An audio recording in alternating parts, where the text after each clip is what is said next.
Cristiano Ronaldo ayaa dib ugu soo laabtay kooxdiisii hore ee Manchester United isagoo in muddo ahba kaga maqnaa banaanka.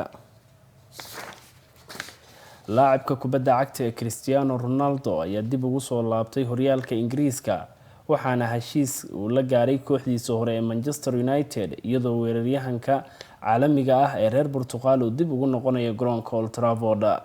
Manchester United waxa ay ku faraxsan tahay inay xaqiijiso in kooxdu ay heshiis la gaartay Juventus si loogu wareejiyo Cristiano Ronaldo ayaa lagu yiri bayaan ka soo baxay kooxda Manchester United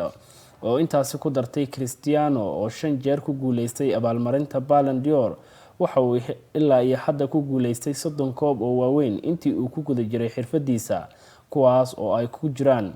5 Champions League 4 koob oo FIFA Club World Cup 7 horyaal oo England, Spanish iyo Italy iyo koobka qaramada qaaradda Yurub oo uu dalkiisa Portugal u qaaday. Manchester United ayaa sidoo kale bayaankeeda ku sheegtay in taageerayaasheedu ay ku farxeen soo noqoshada halyeegoodii hore kaas oo u dhaliyay 118 gool 292 kulan oo uu u ciyaaray intii u dhaxaysay sanadkii 2003 ilaa 2009. Ronaldo ayaa Khamiistii sheegay inuusan dooneynin inuu la sii joogo kooxda Juventus ee horyaalka Talyaaniga waxaana durbadiiba soo baxay in Manchester City oo daris la ah United ay xiiseynayso saxiixiisa walow ay markii dambe ay ka laabatay taas oo fursad u siisay inuu dib ugu laabto kooxdiisii hore.